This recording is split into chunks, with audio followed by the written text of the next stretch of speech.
हरे कृष्णा। हम आज देखेंगे भगवत गीता 15 अध्याय। सबको हरे हमारे कृष्ण। भक्ति शास्त्री क्लास में सबको स्वागत है। तो 15 अध्याय 14 अध्याय में क्या लिंक है उसमें बारे में देखेंगे अभी। तो 14 अध्याय में अंत में कृष्ण के वर्णन करते कि इस प्रकार व्यक्ति भक्ति के माध्यम से सारे गुण को पार करके अतिक्रम करके भगवान के धाम में जा सकता है, वो भगवान की शुद्ध भक्त बन सकता है। तभी बताएंगे भगवान कृष्ण एक रूपक के साथ वैराग्य की आवश्यकता की व्याख्या करते हुए अध्याय 15 की शुरुआत करते हैं, जो भौतिक दुनिया की तुलना एक अश्वत्थ वृक्ष बरगद का पेड़ के साथ तुलना करते भगवान कृष्ण। तो किस प्रकार भक्ति करना है पुरुषोत्तम योग, ये सबसे महत्वपूर्ण अध्याय है 15 अध्याय हेलो। कृष्ण। हरे कृष्ण। तो इस बरगद पेड़ के साथ किस प्रकार तुलना करते भगवान कृष्ण, उसके ऊपर हम देखेंगे। सबको आवाज सुनाई दे रहा है? यस प्रभु जी। यस प्रभु जी। यस प्रभु जी, हाँ जी।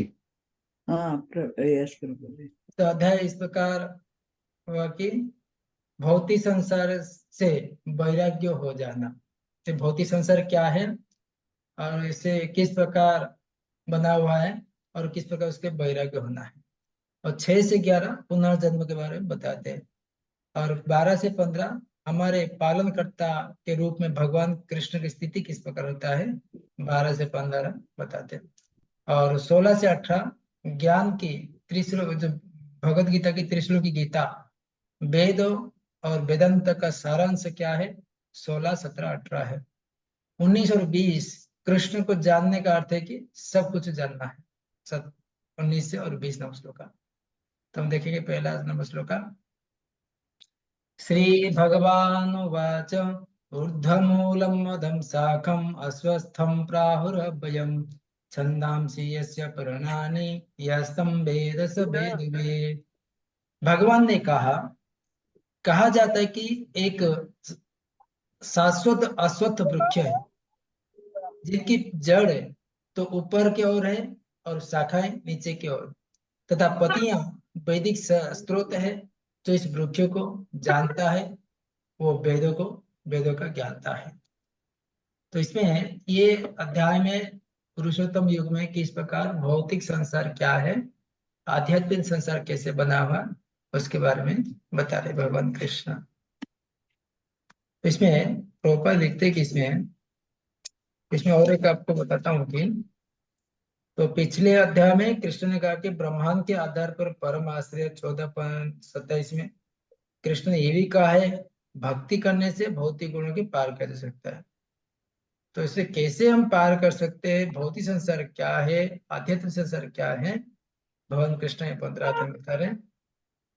तो यहाँ पे ऊर्ध्व मूलम, भौतिक जगत एक उल्टा अश्वत्थ का वृक्ष है। 1 नंबर श्लोक का। भौतिक जगत, हम जो जगत में निवास कर रहे हैं, वो एक उल्टा अश्वत्थ बरगद का पेड़ का उल्टा है।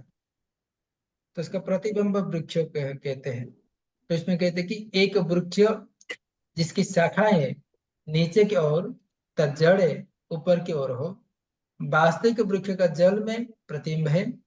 भौतिक जगत की रूपी ये वृक्ष आध्यात्मिक जगत की रूपी वास्तविक वृक्ष का प्रतिबिंब मात्र है। ये प्रतिबिंब वृक्ष है। इच्छा क्या है? इच्छा, जिस प्रकार एक वृक्ष का प्रतिबिंब पानी के स्थित होता है, आध्यात्मिक जगत का प्रतिबिंब इच्छाओं पर स्थित होता है। आध्यात्मिक जगत में प्रवेश करने की दिव्य इच्छाएं विकसित करने के भौतिक जगत में का बंधन से मुक्त हो जा सकता है। तो वेदों को जानना कौन जानता है? जो वेदों के अनुष्ठान के प्रति आकर्षित है, वो सिर्फ अश्वत्थ के वृक्ष के सुंदर हरी पत्तियों से आकर्षित है और वेदों की उद्देश्य नहीं जानता है। वेदों को जानने का अर्थ है कि भौतिक जगत के वृक्ष के प्रति आसक्ति के काटना है। बरगद का पेड़ का जड़ बहुत मजबूत है, वो कैसे काटना है भौतिक जगत में, वो ये बता रहे। तो उसमें प्रभुपाद लिखते कि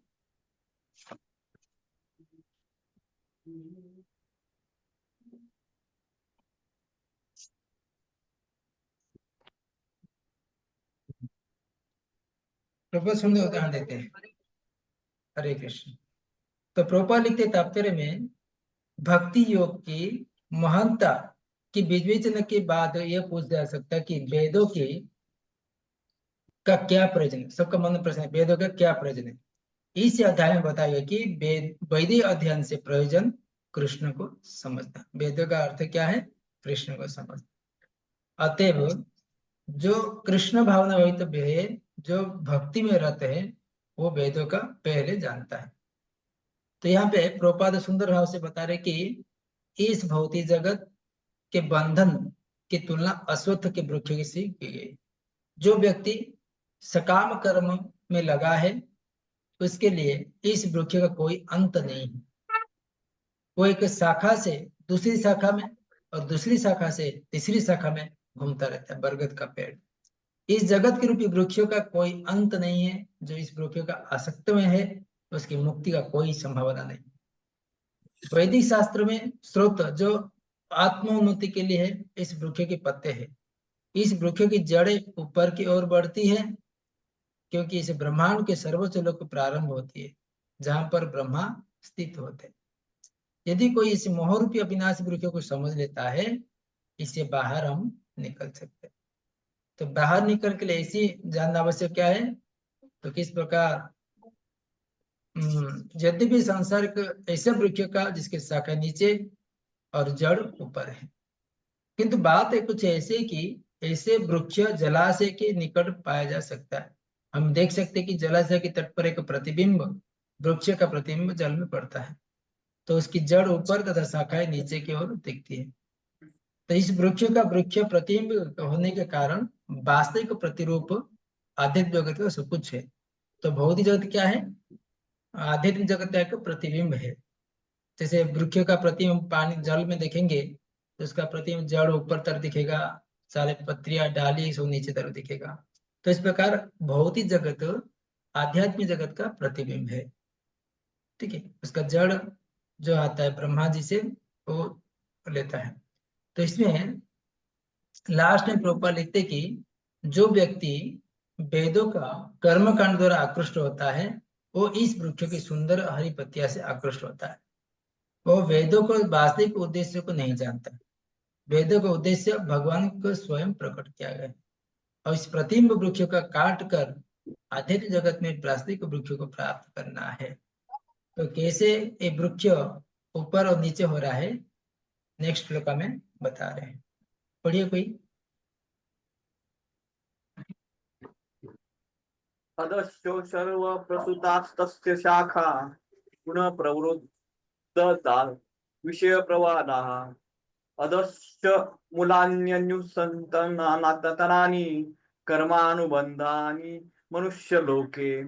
इस वृक्ष की शाखाएं ऊपर तथा नीचे फैली हुई है और प्रकृति के 3 गुणों द्वारा पोषित है। इसकी टहनियां इंद्रिय विषय है। इस वृक्ष की जड़ें नीचे और भी जाती है, जो मानव समाज के सकाम कर्मों से बंधी हुई है। हरे कृष्ण।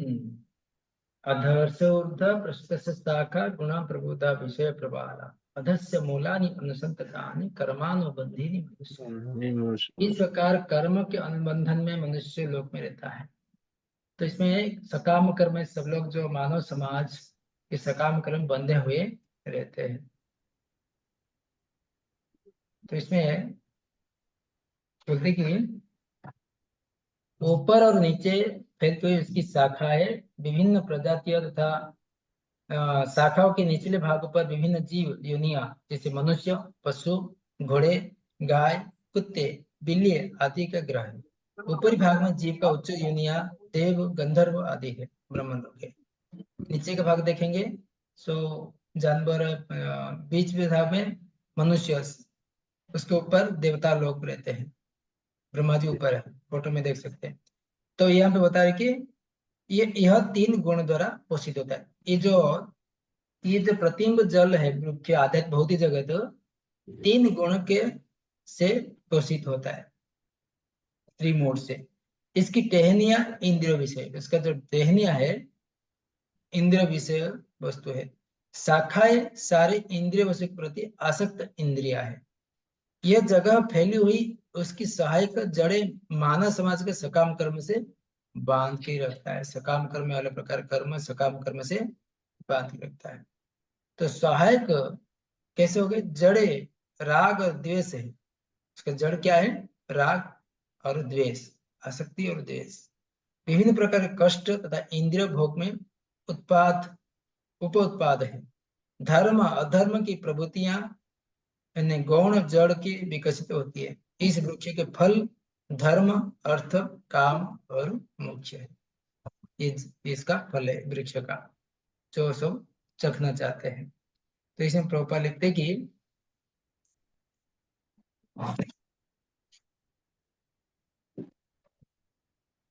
तो वृक्ष की टहनियां इंद्रिय विषय विभिन्न गुणों के विकास से हम विभिन्न प्रकार की इंद्रिय विकास करते हैं।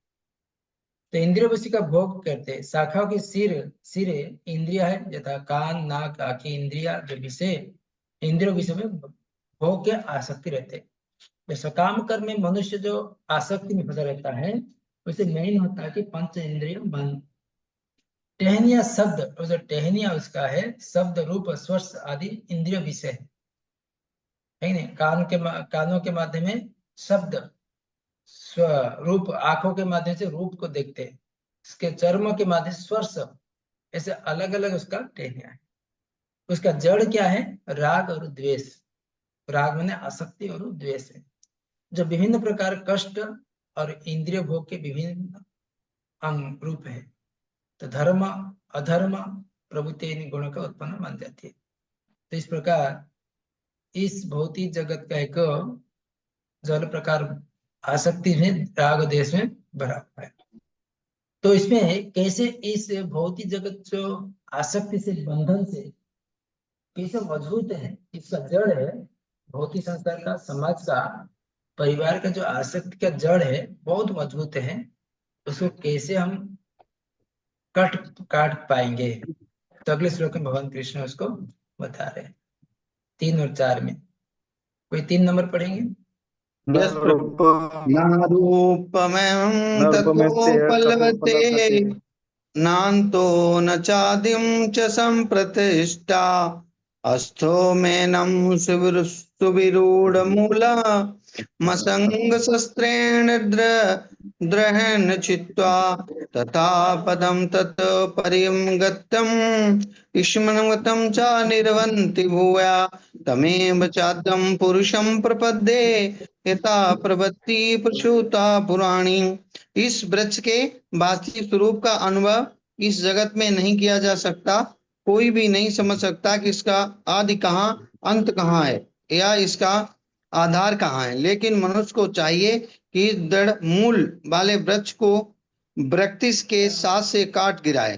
तत्पश्चात उसे ऐसे स्थान की खोज करनी चाहिए जहां जाकर लौटना न पड़े और जहां उस भगवान की शरण ग्रहण कर ली जाए, जिससे अनादिकाल से प्रत्येक वस्तु का सूत्रपात तथा विस्तार होता आया। हरे कृष्ण प्रभु जी।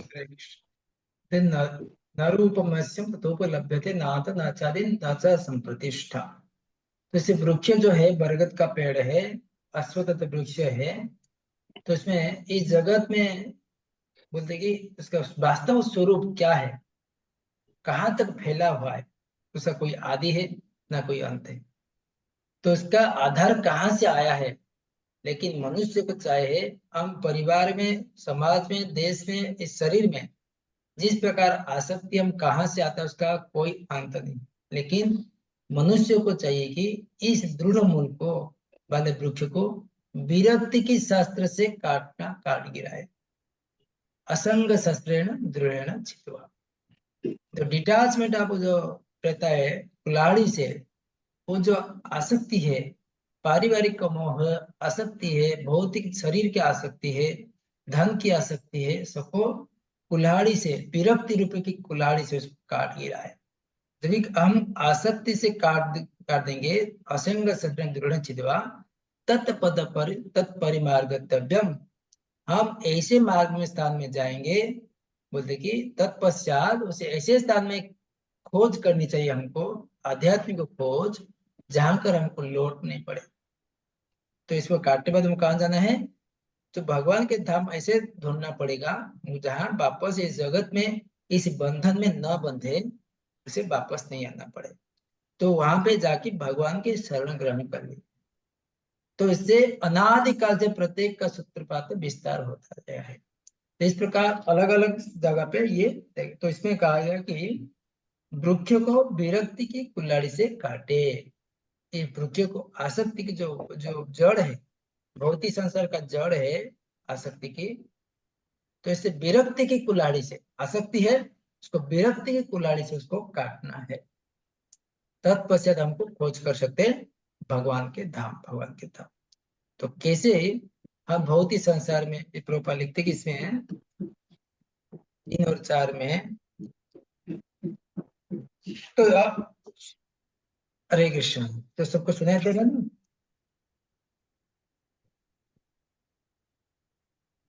यस प्रभु जी। तो इसमें प्रोपा लिखते कि अब यह स्पष्ट कहा गया कि इस अश्वत्थ वृक्ष के वास्तविक स्वरूप को इस भौतिक जगत में नहीं समझा जा सकता, क्योंकि इसकी जड़ ऊपर की ओर है, अतः वास्तविक वृक्ष विस्तार विरुद्ध दिशा में होता है।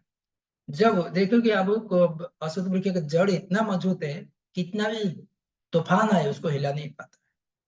जब वृक्ष का भौतिक विस्तार में कोई फंसा जाता है, तो उसे ना तो वही पत्ता पता चल जाता है, पता नहीं चल पाता है ये कितनी दूरी तक फैला। उसका जड़, बरगद का पेड़ का जड़ कहाँ कहाँ तक जाता है उसको कोई पता नहीं चलता है। तो ये कितनी दूरी तक फैला है, और इस वृक्ष का शुभारंभ कहाँ देखे पाना संभव नहीं है। फिर भी मनुष्य को कारण की खोज करनी होती है। मैं आसक्त पिता का आसक्त मैं अमुक पिता का पुत्र हूँ, जो अमुक का पुत्र हूँ आदि। इस प्रकार अनुसंधान करने से मनुष्य को ब्रह्मा प्राप्त होते हैं, जिन्हें गर्भोदय से विष्णु ने उत्पन्न है। हम कहाँ से? ब्रह्मा जी सारे जीव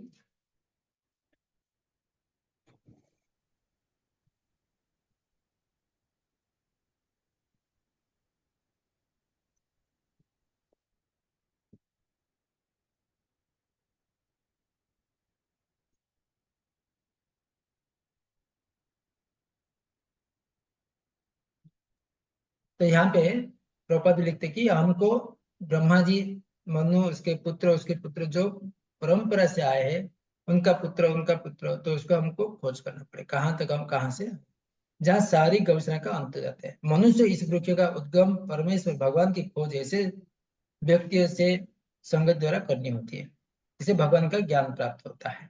तो इस प्रसंग में असंग शब्द का महत्वपूर्ण है, क्योंकि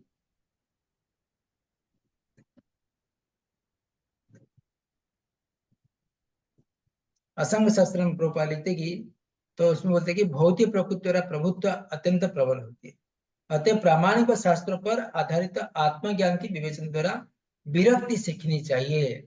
जो आसक्ति है, आसक्ति को काटकर विरक्ति सीखनी चाहिए, जो और ज्ञानी पुरुष से श्रवण करना चाहिए। भक्तों की संगति में रहकर ऐसा विवेचना से भगवान की प्राप्ति होती है। तब सर्वप्रथम जो करणीय है, ईश्वर परम कृष्ण सचिदानंद विग्रह अनादिरादि गोविंद सर्व कारण कारण, जहां कर मनुष्य इस छद्म प्रतिबिंब में वृक्ष कभी वापस नहीं लौटता है। तो इस प्रकार ये भौतिक संसार से आसक्ति क्या है, हाँ? तो कैसे उसको हम छुटकारा पा सकते हैं, तो अगले श्लोक में बता।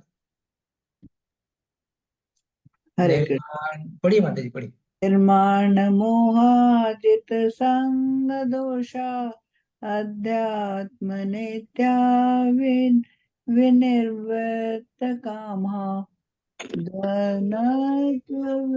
विमुक्त मुक्ता सुख दुख संगे गच्छन्त्यमूढ़ा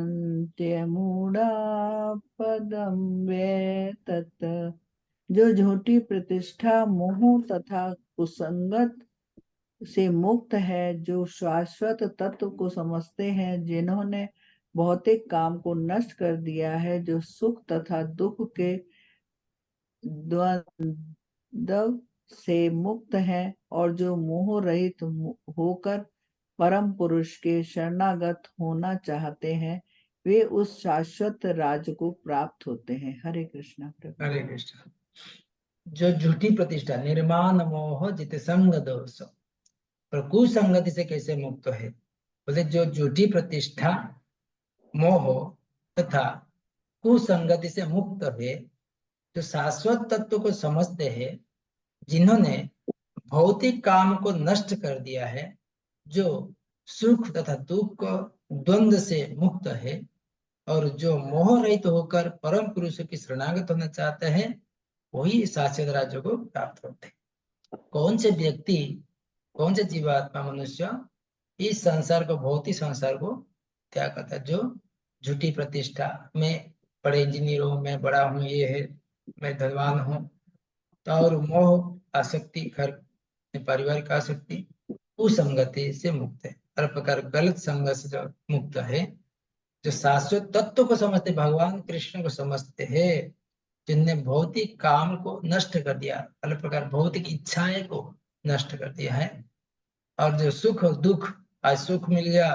कुछ मिल गया, जो आनंद होते, सुख से, दुख से हताश हो जाते, तो उसमें सुख और दुख से, द्वंद्व से मुक्त हो जाते, और जो मोह रहित होकर परम पुरुष को शरणागति जाते हैं, तभी वो भगवान शाश्वत राज्य को हम प्राप्त कर पाएंगे।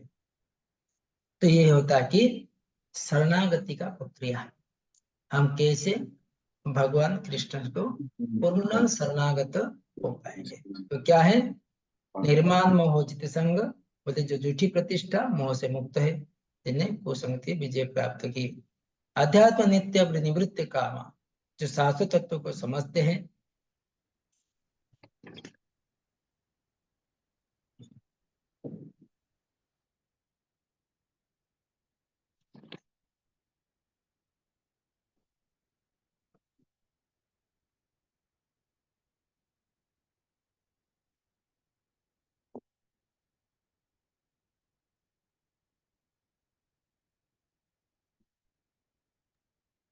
तो जो शाश्वत तत्व को समझते हैं, जिनने भौतिक काम को नष्ट कर दिया है, द्वंद्व विमुक्त सुख दुख संगे, जो सुख और दुख दोनों से मुक्त है, और गच्छन्ति अमूढ़ पदमुक्त, उसी व्यक्ति ही भगवान के जो शरण में जाता है और भगवान के आध्यात्मिक जगत को प्राप्त करता है।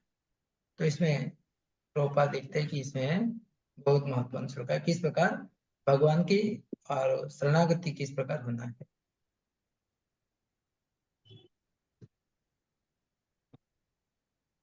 यहाँ पर प्रभुपाद लिखते हैं कि यहाँ पर शरणागति का अत्यंत सुंदर वर्णन, किस प्रकार हमको शरणागत होना।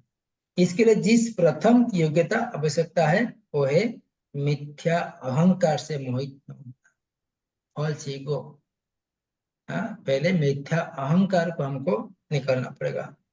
और बद्ध जीव अपने को प्रकृति के स्वामी मानकर गर्वित रहता है, सुजुठा प्रतिष्ठा, प्रकृति के स्वामी, में सबका कंट्रोलर हूँ, अतः उसके लिए भगवान की शरण में जाना कठिन होगा। उसी व्यक्ति को मैं सबसे बड़ा व्यक्ति हूँ, और अहंकार से जो क्या पास रहता है, भगवान के शरण कभी जाते नहीं। सत्वाध्याय में पढ़े थे ना कि कौन से व्यक्ति भगवान की शरण जाते हैं, कौन से व्यक्ति भगवान शरण में नहीं जाते। अर्थ अर्थात जिज्ञासु ज्ञानी, और जो मनुष्य माध्यम है, जो कौन से व्यक्ति, चार प्रकार व्यक्ति मनुष्य शरण में नहीं जाते, और माया अपरत ज्ञान, अल्प बुद्धि से ये व्यक्ति नहीं जाते। अतः उनके लिए भगवान की शरण में जाना कठिन होता है। उसे वास्तविक ज्ञान के अनुसरण द्वारा जानना चाहिए कि प्रकृति के स्वामी नहीं है, उसका स्वामी तो भगवान है। जब मनुष्य अहंकार से उत्पन्न मोह से मुक्त हो जाता है, तभी उसकी शरणागति की प्रक्रिया प्रारंभ हो सकती है। जो व्यक्ति इस संसार में सदैव सम्मान का आशा रखता है, इसके लिए चैतन्य महाप्रभु बोलते कि अगर हम भक्ति में आगे बढ़ना है, भगवान का पूर्ण शरणागति होने के लिए, अमानिना मान देना कीर्तनीय सदा, संसार में सदैव सम्मान की आशा रखता है, उसके लिए भगवान के शरणागत होना कठिन है। तो चैतन्य महाप्रभु का शिक्षा क्या है? अमानिना मान दे। अहंकार तो मोह का कारण होता है, क्योंकि यदि भी मनुष्य यूं आता है, कुछ काल तक रहता है, फिर चला जाता है, तो भी मूर्खता बस यह समझता बैठता है कि संसार मेरा है। इस तरह वो सारी परिस्थितियों को जटिल बना देता है, पूरा उसका इतना जटिल बनाता है, ये घर मेरा है, ये भौतिक संसार मेरा है, ये परिवार मेरा है, इतना जटिल में फंस जाता है और सदैव कष्ट उठाता रहता है। सारा संसार इसका भ्रांत धारणा के अंतर्गत में आगे बढ़ता है। लोग सोचते कि ये भूमि, ये पृथ्वी मानव समाज की है और उन्हें भूमि का विभाजन डिवाइड करने का भाई भाई में और मिथ्या धारण कर सकते, इसके स्वामी है। मनुष्य को इस भ्रम से मुक्त होना चाहिए कि मानव समाज इस जगत के स्वामी है। जब मनुष्य इस प्रकार भ्रांत मुक्त हो जाता है तो पारिवारिक, सामाजिक, राष्ट्रीय स्नेह उत्पन्न कुसंगतियों से मुक्त हो जाता है।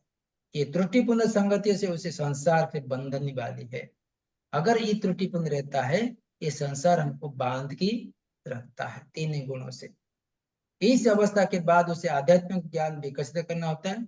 उसे ऐसे ज्ञान अनुशीलन करने के बाद ये जब इस संसार को, भौतिक संसार को इस प्रकार आसक्ति से छुटकारा पा जाता है जो पा ले है, तो बताते कि जब उसे वस्तु की सही से ज्ञान का जानकारी मिलता है, सुख दुख, हर्ष विवाद, द्वंद्व में जैसे द्वंद्व से मुक्त हो जाता है और भगवान को पूर्ण शरणागत हो जाता है, तभी जाकर बोलते कि भगवान के परम पद को प्राप्त होता है। तो भगवान का धाम कैसे है? बोले बोले कोई सोचेगा तो भगवान का धाम कैसे है? तो भगवान धाम का कैसे, अगले श्लोका में कहते हैं। 6 नंबर श्लोक, 6 नंबर। एक मिनट में। न तद्भाष्यते सूर्यो न शशांको न पावको जद्गत्वा न निवर्तन्ते तद्धाम परमं मम। जो मेरा परम धाम में तो सूर्य न चंद्रों के द्वारा प्रकाशित होता है और न अग्नि जो बिजली है। जो लोग यहाँ पहुंच जाता है वो इस भौतिक जगत में फिर से लौट कर नहीं आते। हरे कृष्ण धन्यवाद। तो आध्यात्मिक जगत किस प्रकार है? अगर कोई सोचता है कि हम अगर हम भौतिक संसार का आसक्ति तोड़ देंगे, हम इसको आसक्ति नहीं रखेंगे, तो कोई प्रश्न करता है कि अरे आध्यात्मिक जगत क्या है?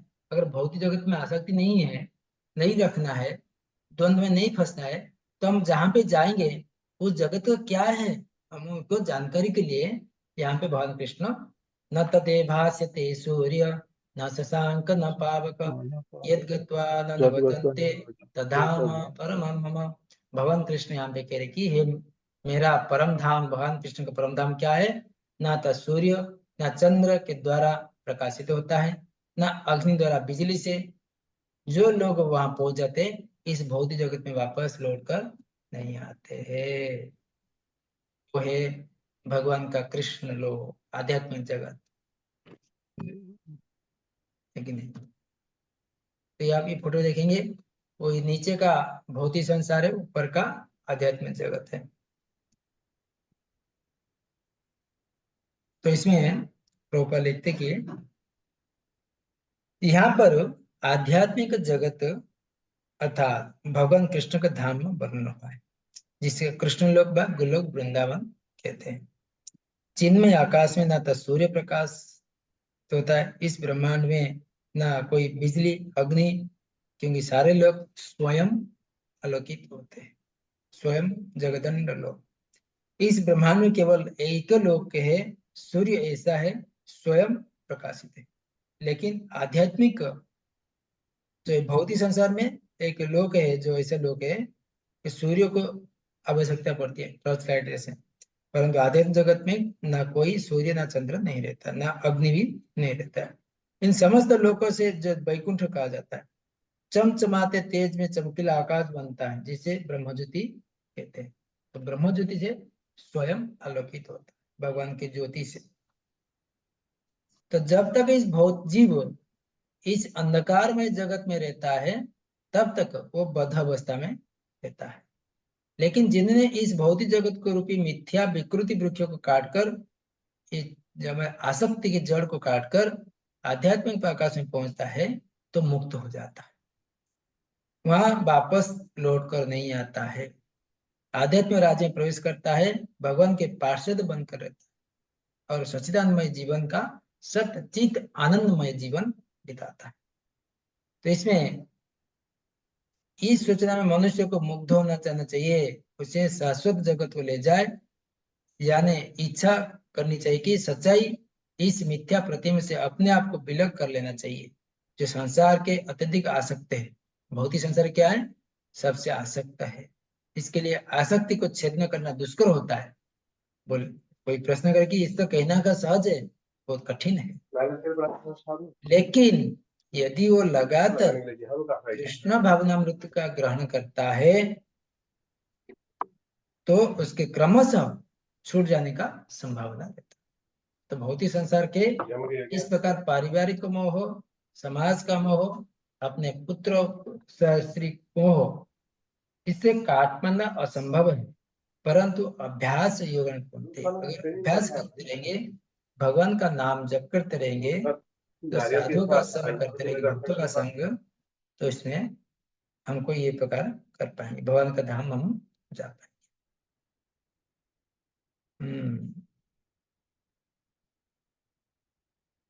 तो प्रभुपाद बोलते कि भगवान कृष्ण कहते कि वो कोई प्रश्न करेगा कि हम वो आध्यात्मिक जगत में जाएंगे तो उधर हमारा कोई तो रहना चाहिए। तो वहां पे भगवान कृष्ण कह रहे कि क्योंकि वो सारे जीवात्मा मेरे ही अंश है। वो बोलेगी ये भौतिक संसार कैसे आए इस संसार में? क्योंकि ये सारे जीव भगवान का अंश है। कैसे अंश है? वहां पे शाश्वत रूप में भगवान के सेवक रूप में रह सकते हैं। भगवान के शाश्वत अलग प्रकार का कोई दास्य रस्य, साख्य रस्य, वात्सल्य रस्य, अलग अलग सेवा में संलग्न हो सकते हैं। तो भगवान कृष्ण का कैसे अंश है, इस श्लोका में 7 नंबर जीव का देहांतरण कैसे होता है, इस श्लोका में कहते 7 से 11, 7 नंबर श्लोक। जीवलोके जीव मनषष्ठानींद्रियाणि प्रकृति कर्षति। इस बद्ध जगत में सारे जीव मेरे शाश्वत अंश है। बद्ध जीवन के कारण वे 6 इंद्रियों से घोर संघर्ष कर रहे हैं, जिनमें मन भी सम्मिलित है। हरे कृष्ण प्रभु। हरे कृष्ण। बोलते कि ममे वांश जीव लोके जीवभूत सनातनः मनः षष्ठानि इंद्रियाणि प्रकृति स्थानि कर्षति। तो भगवान कृष्ण बोलते कि ममे वांश, मेरा अंश है, ये सारे जीव मेरा अंश है। जो जीव लोक, जीवभूत में, भौतिक संसार में शाश्वत जो बद्ध अवस्था में रहते हैं, परंतु कैसे बद्ध अवस्था में कैसे आए? भौतिक, ये तो आध्यात्मिक जगत में थे सारे जीवात्मा। देखिए मनः षष्ठानि इंद्रियाणि, मन और इंद्रिय के 5 इंद्रिय, मन को लेकर 6 इंद्रियाणि। तो ये प्रकार मन और 5 इंद्रियों को लेकर प्रकृति स्थान भौतिक जगत में कर्षण होकी संग से आ गए हैं। तो केवल भौतिक को थोड़ा सा इच्छा किया हम मन के इंद्रिय माध्यम से, तब इसके कारण मन और इंद्रिय खींचकर इस संसार में, भौतिक संसार में ले आ गए। कर्षति अर्थात संघर्ष करना। यहाँ पे प्रभुपाद लिखते कि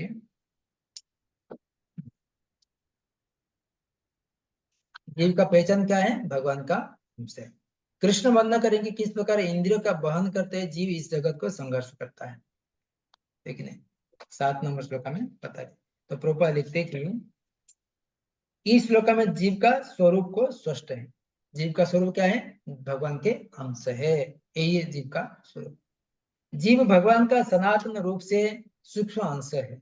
ऐसा नहीं कि बद्ध जीवन के एक विशिष्टत्व धारण करता है और मुक्त अवस्था में वो भगवान का एकाकार हो जाता है।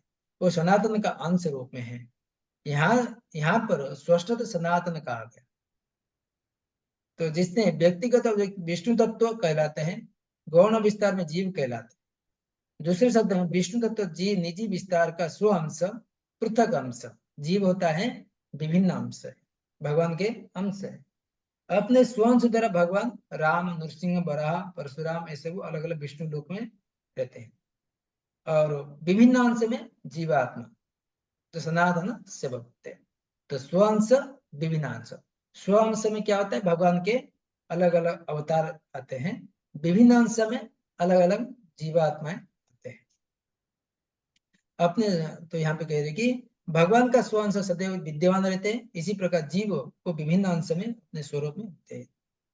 तो भगवान के विभिन्न अंश होने के कारण जीव में भी उनके आंशिक गुण पाए जाते हैं। भगवान के जो गुण थे उनसे छोटा सा कुछ गुण उसमें दिखाई देता, अपने व्यष्टित्व सूक्ष्म स्वतंत्र होता है। इसी स्वतंत्र को दुरुपयोग का जीव बद्ध बनता है। उसी को लेकर मैं स्वामी बनना चाहता हूँ, ये करना चाहता हूँ, इस समाज को ये बड़े एरोप्लेन बनाता हूँ, ये करता हूँ। तो भगवान का कुछ अंश होने के नाते उनका कुछ गुण है ताकि कुछ कर पा रहा है। तो मुक्त अवस्था में वो भौतिक अवस्था में मुक्त रहता है और भगवान के दिव्य सेवा में निरंतर रहता है, जहाँ पे आध्यात्मिक जगत में रहता है। बद्ध जीवन में प्रकृति के गुण द्वारा अभिभूत होकर भगवान के दिव्य प्रेम भक्ति में वो भूल जाता है। तो बद्ध जीवन के कारण भगवान का जो शाश्वत संबंध है भगवान के प्रति जीवात्मा का, केवल किसके लिए? गुण के द्वारा। सत चौदह में कारण गुण संघर्ष सद असद्योनि, कारण गुण संघर्ष, गुण के प्रभाव के आने के कारण जीवात्मा भगवान से भूल जाता है, उसका भगवान के अंश से करके। फलस्वरूप उसे अपनी स्थिति बनाए रखने के लिए इस संसार में अत्यधिक संघर्ष करना पड़ता है। न केवल मनुष्य तथा बिल्ली कुत्ते जैसे जीव अपितु इस भौतिक जगत में बड़े बड़े नियंता ब्रह्मा शिव विष्णु तक भगवान के अंश है। ये सभी सनातन अभिव्यक्ति है, क्षणिक नहीं है। कर्षति शब्द अत्यंत सार्थक है। बद्ध जीव मान लो कि श्रृंखला के बधा हो, ये मिथ्या अहंकार के बंधन है। और मन मुख्य कारण, मन परम कारण, भौतिक संसार बंध होने का कारण मन परम कारण। तो इस प्रकार जीवात्मा भगवान के अंश होता है और अपने मन इंद्रिय के कारण, पंच इंद्रिय के कारण ये भौतिक संसार में आता है और बंधन में बन जाता है। इसके लिए बोलते हैं कि ममेव अंश शब्द था भगवान का अंश है। भगवान का अंश ऐसा नहीं होता है जैसे कि पदार्थ टूटा हुआ खंड, ऐसे नहीं। अंश था कोई काटा हुआ टूटा नहीं है। ये द्वितीय अध्याय में कह चुका है कि आत्मा का कोई खंड नहीं किया जा सकता। इस खंड भौतिक दृष्टि से अनुभूति नहीं पाती। जैसे विस्तार खंड अर्थात भगवान के विभिन्न अंश, विभिन्न अवतार, विभिन्न स्वरूप है जीवात्मा। तो ऐसे विचारधारा में यहाँ पर लागू नहीं होते, क्योंकि संस्कृत शब्द सनातन है। जीवात्मा सनातन है, भगवान कृष्ण जी सनातन है, जीवात्मा ही सनातन। विभिन्न अंश सनातन। द्वितीय अध्याय में इसको पूरा व्याख्या देहिन स्मृति से इस प्रकार आत्मा कभी खंडित नहीं होता, ना जल में भिगा जाता है, ना आग में जला जाता है, वो शाश्वत रहता है। तो कैसे जीवात्मा भौतिक संसार में आया है, 8वां नंबर श्लोक में कहते हैं।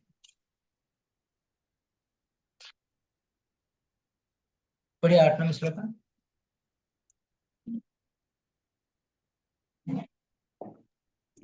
हरे कृष्ण प्रभु। शरीरं यद्वाप्नोति यज्ञायुक्तकामेश्वरा ग्राहीत्वैतान् संयाति वायुर्गन्धनिवास्यात्।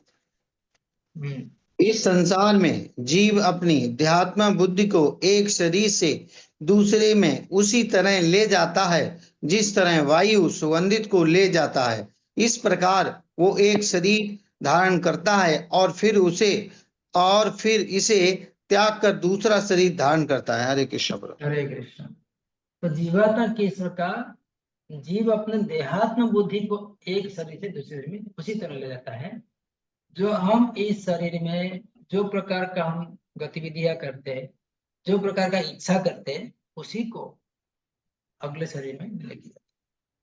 इस तरह वायु सुगंधि को ले जाता है, ठीक है।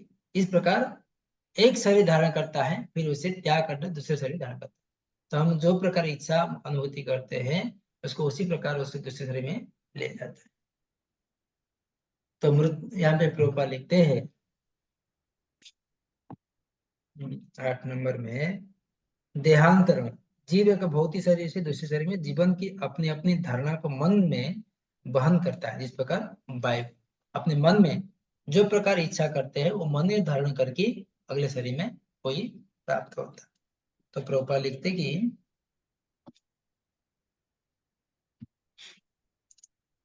यहाँ पर जीव का ईश्वर का अर्थात अपने शरीर को,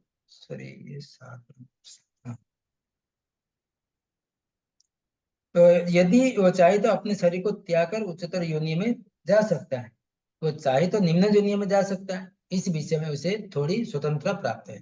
जीवात्मा को पूर्ण स्वतंत्रता दिया गया है कि तुमको कौन सा शरीर चाहिए, उसको पूर्ण स्वाधीन दिया गया है। तो यहाँ पे शरीर में जो परिवर्तन होता है उस पर निर्भर करता है। मृत्यु के समय वो जैसी चेतना में बनाए रखता है वही उसे शरीर दूसरे शरीर तक ले जाता है। यदि वो कुत्ते या बिल्ली जैसे चेतना बनता है तो उसे कुत्ते बिल्ली शरीर प्राप्त होता है। यदि वो अपने चेतना दैवी गुण में स्थित रहता है तो उसे देवता का स्वरूप प्राप्त होता है। और यदि वो कृष्ण भावना में रहता है तो आध्यात्म जगत कृष्ण लोक में जाता है, जहाँ उसका सानिध्य कृष्ण में होता है। वो दावा मिथ्या कि इस शरीर में नाश होने पर सब कुछ समाप्त हो जाता है। आत्मा एक शरीर से दूसरे शरीर में देहांतरण करता है और वर्तमान शरीर में तथा वर्तमान कार्यकलाप ही अगले शरीर का आधार बनता है। हम इस शरीर में जो कार्यकलाप करते हैं उसको अगले शरीर में वही मन उसको लेके जा सकते हैं। जैसे गंध को, सुगंध को वायु हवा से लेके जा सकते हैं। कर्म के अनुसार विभिन्न शरीर प्राप्त होता है। समय आने पर शरीर त्यागना होता है। यहाँ पर कहा गया कि सूक्ष्म शरीर जो अगले शरीर के बीज वहन करता है, अगले जीवन में दूसरा शरीर निर्माण करता है। एक शरीर से दूसरे शरीर में देहांतरण की प्रक्रिया तथा शरीर में रहते हुए संघर्ष करने को कष्टसती कहा गया है। तो कैसे अलग अलग इंद्रिया तो किस प्रकार कार्य करता है उसे अगले श्लोक में कहते हैं। ठीक? हरे कृष्णा प्रभु जी, एक प्रश्न है यहाँ। हाँ, प्रश्न ये है कि आत्मा है, एक शरीर से दूसरे शरीर में परिवर्तन होते रहता है।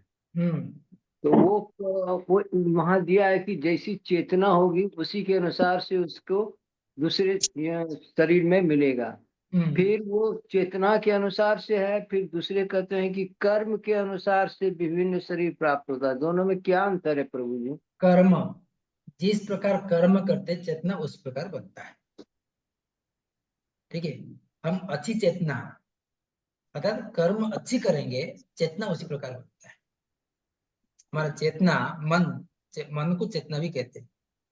ठीक है, जिस प्रकार हम कार्यकलाप करते हैं उसी प्रकार मन में जो चेतना में उसी उसको धारण करता है। तो उसी को मन उसको वहन करके ले चेतना अर्थात हर मन चेतना के माध्यम से प्रभावित होता है। जो मन और चेतना एक ही तरह से कार्य करता है। जिस प्रकार कार्य करते हैं, जिस प्रकार इच्छा करते हैं, चेतना उसी जो चेतना तब वस्तु है। जैसे मन एक कार्यता है तो चेतना के साथ वहन करता है। ठीक है, मन क्या करता है, मन में जो कुछ आया, ये मन हुआ, ये हुआ, तो चेतना उसको ट्रांसफर करता है दूसरे। ट्रांसपोर्ट करने का कार्य चेतना का। मन चेतना एक ही वस्तु है लेकिन गाड़ी जैसे कार्य करता है। गाड़ी एक शरीर से दूसरे गाड़ी को वहन करके लेके जाते हैं, बहकर लेके जाता है चेतना। ठीक है, शुद्ध चेतना है, खराब चेतना होता वो चेतना मन में जो रहता है चीज को चेतना के माध्यम से वो आगे बढ़ाता है, प्रोसेसिंग करता है। ठीक है, और कैसे इंद्रिय सब करता है इस श्लोक में कहते हैं 9 नंबर श्लोक में। पढ़िए कोई।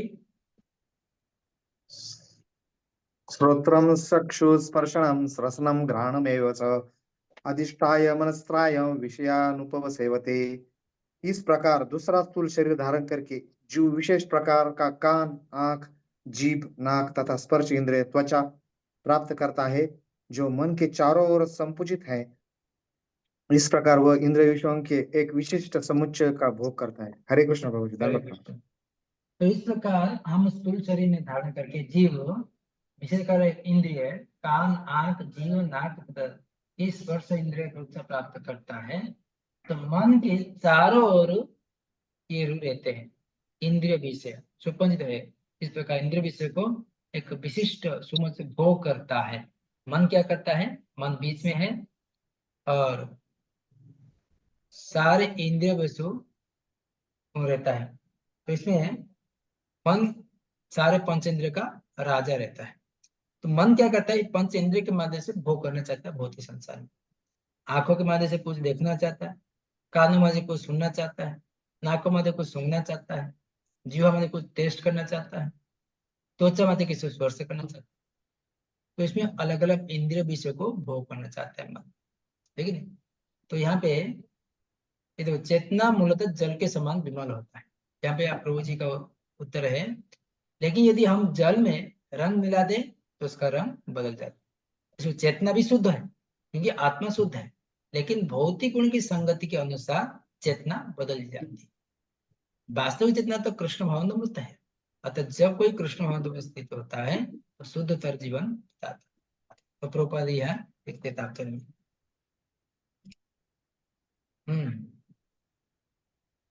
तो यहाँ पे लिखते कि लेकिन यदि उसकी चेतना किसी भौतिक प्रवृत्ति मिश्रित हो जाती है तो अगले जीवन में उसे वैसा ही शरीर मिलता है। वो आवश्यक नहीं है कि उसे पुनः मनुष्य शरीर प्राप्त हो। वो कुत्ता, बिल्ली, शुकर, देवता 84 लाख योनि में कोई भी रूप में प्राप्त कर सकते। ये केवल किसके कारण? इस सारे चेतना के कारण। अपना मन पंचेंद्रिय जिस प्रकार भोग करना चाहते हैं, चेतना उसमें भूल जाता है, उसी प्रकार चेतना बन जाता है।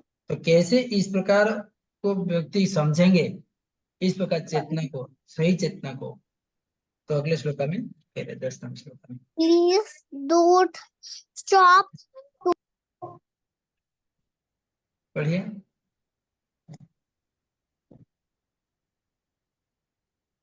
10वें श्लोक का।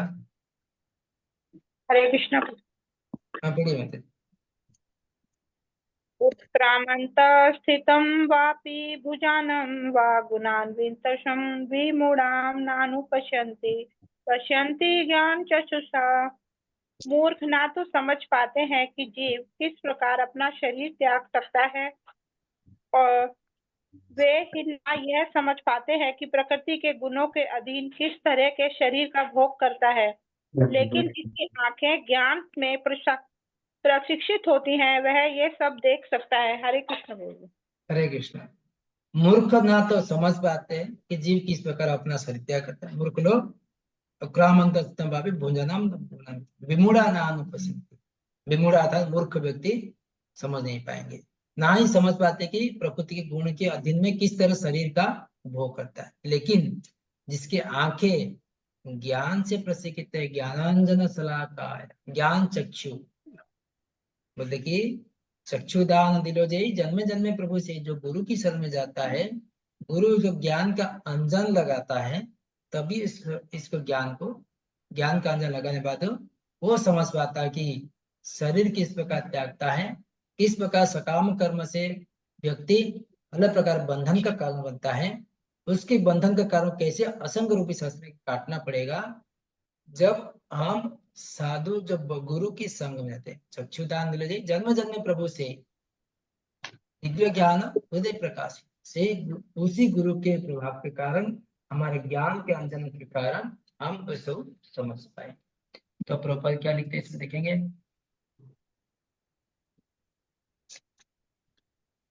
प्रभुपाद लिखते कि ज्ञान चक्षुषा, यहाँ पे बहुत महत्वपूर्ण है, ज्ञान चक्षु। बिना ज्ञान में कोई ना तो समझ सकता है, ना शरीर का किस प्रकार त्यागता है, ना किस प्रकार अगले जीवन में कैसा धारण करता है, वो नहीं समझ पाएगा। इसीलिए पर्याप्त ज्ञान की आवश्यकता होती है, जिसे प्रामाणिक गुरु यहाँ पे कह रहे। प्रामाणिक गुरु भगवत गीता अन्य जैसे ग्रंथ में सुनकर समझ कर सकता है। जो इन बातों को समझ लेने की प्रशिक्षित है, जो भाग्यशाली है, ब्रह्मांड भ्रमित कौन भाग्यवान जीव, गुरु कृष्ण प्रसाद पाए भक्ति लता। प्रत्येक जीव किन्हीं परिस्थितियों में शरीर त्यागता है, जीवित रहता है, प्रकृति के अधीन में होकर भोग करता है। फल स्वरूप वो इंद्रिय भोग के भ्रम में नाना प्रकार का सुख दुख रहता है। ऐसे व्यक्ति जो काम तथा इच्छा के कारण निरंतर मूर्ख बनते रहता है, अपने शरीर परिवर्तन विशेष शरीर में अपने बास में समझने की सारी शक्ति खो बैठता है। अमूढ़ा, विमूढ़ा बोलते उसको, मूर्ख व्यक्ति ऐसे नहीं समझ सकते। किंतु जिन्होंने आध्यात्मिक ज्ञान हो चुका है, देखते हैं आत्मा शरीर भिन्न है, अपना शरीर बदलकर विभिन्न प्रकार शरीर भोग करता है, ऐसे ज्ञान से युक्त व्यक्ति समझा जा सकता है। इस तरह संसार में बद्ध जीव किस प्रकार कष्ट भोग रहा है। जो व्यक्ति समझ नहीं पा रहा कि संसार का कष्ट का कारण क्या है, वो केवल पशु ही से समान है। अतएव जो लोग कृष्ण भावनामृत को अत्यधिक आगे बढ़े हुए इस ज्ञान को सामान्य लोग तक पहुंचने में प्रयत्नशील रहते हैं, क्योंकि उनका बद्ध जीवन अत्यंत कष्टप्रद रहता है। उन्हें इसमें निकलकर कृष्ण भावनामृत होकर आध्यात्मिक लोक में जाने के लिए अपने को मुक्त करना चाहिए।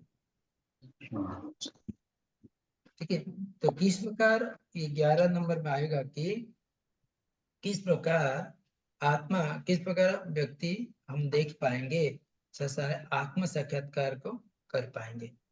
11 नंबर श्लोक में बता रहे। प्रभु ये क्वेश्चन था। हाँ प्रभु जी वो अगला पिक्चर, पहले वाला भी पिक्चर खोलिए ना प्रभु जी अभी का। हाँ, तो ये मैं हमेशा देखता हूँ ये पिक्चर, लेकिन इसमें वो कॉर्नर पे कोई राजा है, उसका पिक्चर और ऊपर कुछ देवता है, तो वो समझ में नहीं आया प्रभु जी, उसका क्या है मीनिंग। राजा, हाँ, जो जिस प्रकार बोला ना अभी, जिस प्रकार इच्छा करता है इसको राजा का पद मिलता है, जो प्रकार इच्छा करता है मृत्यु समय में, लेकिन चाहे देवता हो मनुष्य हो, इस प्रकार भोग करता है, चाहता है, उसको उस प्रकार शरीर मिल जाता है। हम नवम अध्याय 9th चैप्टर में पढ़े थे भगवदगीता की, यहाँ देवता होते हैं भूतान जाति भूतेजा पितृ जाति पितृवता, जो जिसको पूजा करता है उसी लोक में वो जाता है। ठीक है,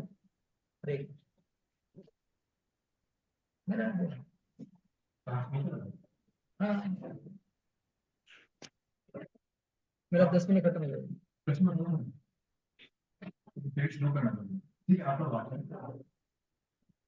तो यहाँ पे इस पर जो व्यक्ति इस पर जाता है उसको शरीर प्राप्त होता है। ठीक है, हो गया प्रभु जी। हाँ, नेक्स्ट श्लोक आप पढ़िए 11 में। येन्ति यो अगिनं चेदं पश्यन्तात्मनवस्थितं यतन्तो अप्यं कृतात्मनो नैनं पश्यन्तं चेतसः। आत्म साक्षात्कार को प्राप्त प्रयत्नशील योगी जन यह स्पष्ट रूप से देख सकता है, लेकिन जिसके मन विकसित नहीं है और जो आत्म साक्षात्कार को प्राप्त नहीं है, वे प्रयत्न करके भी यह नहीं देख पाते कि क्या हो रहा है। हरे कृष्ण। तो आत्मा साक्षात्कार को प्राप्त प्रयत्नशील योगी जन सब स्पष्ट रूप में देख सकते हैं कि, लेकिन जिसके मन विकसित नहीं है, इसका मन यहाँ पे कह रही कि इसका मन विकसित नहीं है, जो आत्म साक्षात्कार का प्राप्त नहीं करते, वतन प्रयत्न करके भी देख नहीं पाते। कौन से व्यक्ति देख नहीं पाते? जिसका मन विकसित नहीं हुआ है, जो आत्म साक्षात्कार के लिए प्राप्त नहीं होता है, वो व्यक्ति देख नहीं पाते। तो कृपा लिखते कि इसमें है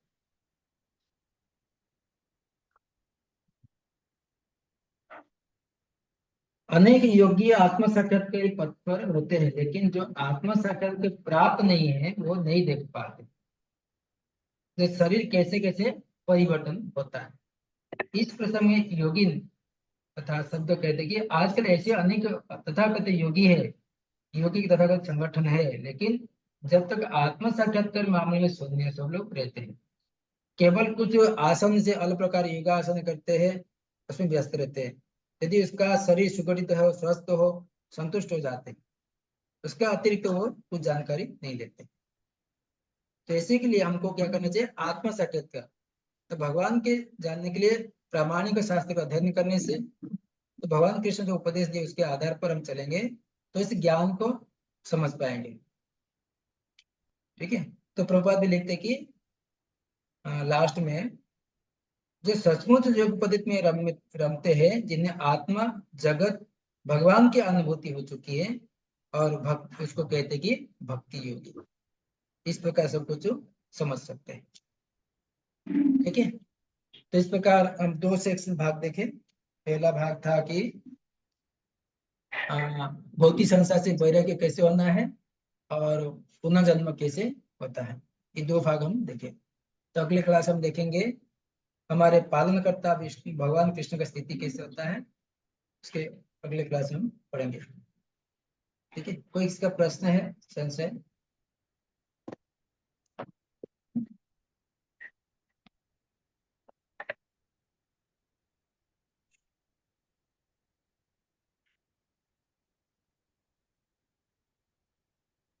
हरे कृष्ण।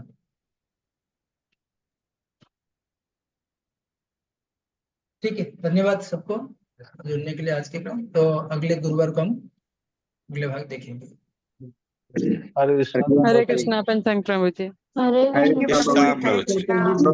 हरे कृष्ण प्रभु जी, हरे कृष्णा प्रभु जी। पंचांग प्रणाम।